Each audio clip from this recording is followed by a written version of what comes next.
The price of Terra Luna Classic remains steady around that 17,000 point per coin mark, but people are starting to get a little bit defensive with this new discussion surrounding whether or not we should raise the burn tax on Terra Luna Classic. So we're going to be focusing on that in this video, but I also want to go over all of this stuff that's kind of, outside facing in right now with the SEC and their charges against Do Kwon and Terraform Labs, with the fact that the Binance proposals are passing. Binance is gearing up to burn once again.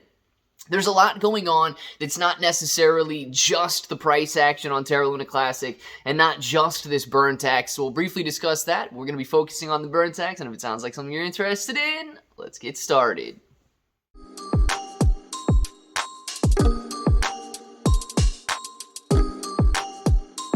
Let's get started. What's up, everybody? I'm Clay. I'm here to make 2023 the best year ever. If you haven't clicked that subscribe button, make sure to subscribe to the channel. Join us, become a bro. We are here every single day, and we are growing our portfolios together. And look, if you're brand new to investing, you don't know how or where to buy stocks and crypto, you got a link in the description below for Webull. Super simple to set up your account. Any deposit, you guys are getting at least 6 free stocks, up to 12 free stocks. And $1 crypto trade is going to get you $5 in free crypto. Now, if you guys want crypto-exclusive exchanges where you can buy, sell, trade, short, leverage, all that good stuff, you got KuCoin and Binance down there. KuCoin and Binance, they offer rewards for the more active traders. So the more you trade, the more you're going to earn. But please be aware, if you are using and holding on those exchanges, it is considered a loan to those exchanges. If you want it to be your assets, you need to hold it on cold storage or DeFi wallet.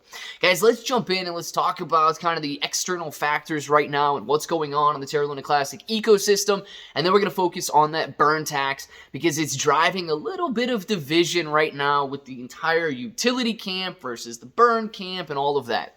So first and foremost, I think the biggest external factor for Terra Luna Classic right now, aside from, Bitcoin.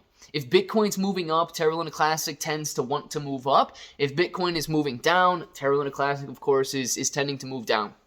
So Bitcoin, a major market factor, not just for Terra Luna Classic, but for literally every cryptocurrency.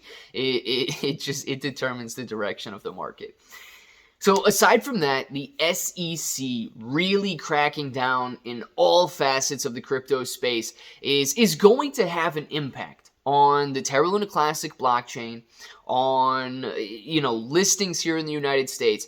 And a lot of people are trying to dismiss this as not being a big deal. But it is, okay? I know they're going after Do Kwon. I know they're going after Terraform Labs. But what they're doing so, or what they're, claiming by doing so, is that USTC and Terra Luna Classic are securities.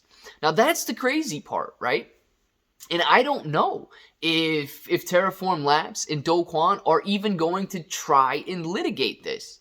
And if they don't, where does that leave Terra Luna Classic and USTC? Unlisted on any United States exchange, untradeable in the United States because they are unregistered securities. So this is going to be a much bigger deal than a lot of people are kind of playing it out to be right now, because these are just charges, or these are just pending charges.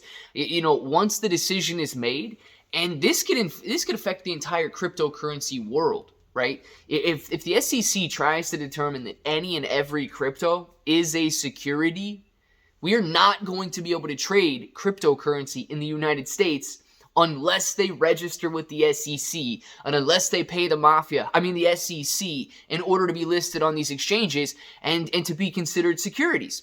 So there is, there's some implications floating around out there that aren't getting the attention that they yet deserve. So please keep that in the back of your mind, that this entire space is not necessarily safe just yet. I joke with Mafia, right? But hey, that's what it is at this point. Is going to get what they want to get.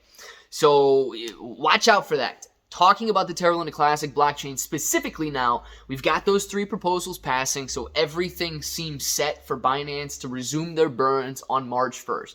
On top of the Binance burns on March 1st, we've got a quote-unquote burn party going on with Matt Perry and a lot of these other, guys that are joining in there. And I believe there's over 20 million that's set to be burned by Matt Perry and them on March 1st. So we're going to see some decent burns happen on that day. And very excited about that, right? We love to see the Terra Luna Classic burns. But let's transition into this burn tax. because, you've got these guys starting to argue now. Vegas putting a discussion up, not a proposal yet, a discussion to potentially raise the burn tax to 0.8%. Tax. I gotta start saying tax. Very sorry about that. To raise the tax, because now we know that 10% of the tax is going to go to the community pool. So raise the tax to 0.8% instead of 0.2%. And the one camp says there's, our on-chain volume is going to drop to 0. We are going to have a completely useless and worthless blockchain if we raise the tax to 0.8%. On the other hand, we've got people saying we're never going to burn if we don't raise this tax up and begin burning 200 and 300 million Terra Luna Classic per day again. So here's my thoughts on it, okay? Right now, we do not have the utility. We do not have people building. There's one project going on right now in Terraport. And that's it's supposed to be some sort of a super decentralized exchange type of a deal, but they're not out yet. They're not ready yet. They're still in pre-sale mode, and they haven't built anything up to this point. So knowing that, let's take advantage of the time that we have. If we increase the burn tax now, it's not like you can't decrease it later. People want the supply of Terra Luna Classic to be diminished. And it's not going to deter these use cases, because there are currently no use cases for Terra Luna Classic. There's currently no builders flocking to the chain, and the tax is very low.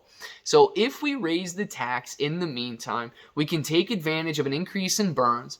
You guys that love to fund the community pool, we can take advantage of an increase in funding on the community pool. And then if we do get people to build for the Terra Luna Classic blockchain, well, then they can discuss lowering the tax once again. Or if these builders want to put forth a proposal saying that we're going to bring this project or this project or this project to the Terra Luna Classic blockchain, but we are not going to be profitable unless we lower the tax back down to 0.2%. There are so many options that are available there, but just calling somebody a clown on social media for opening a discussion about it, that's disgusting, man. I do not like people. I don't want to use the word hate just yet, but I do not like the people that try to clown others for having a discussion. That is just dumb. Stop doing that. Allow people to, to put forth the pros, put forth the cons, and then to make the decision. Like, what are you doing? Shutting down discussion is unacceptable. I want to know what you guys think down in the comments below. Number one, about the tax being raised. Number two, about those that like to clown others and just completely shut down discussions. What are you guys' thoughts on that? Let me know down there. If that button right there is still red, make sure to click it, subscribe to the channel, join us, become a bro. We are here every single day, and we are growing our portfolios together. You guys got ClayBro 883 everywhere. 6 to 12 free stocks on Webull, KuCoin, and Binance, free Discord. And until the next time, hope each and every one of you have an awesome day.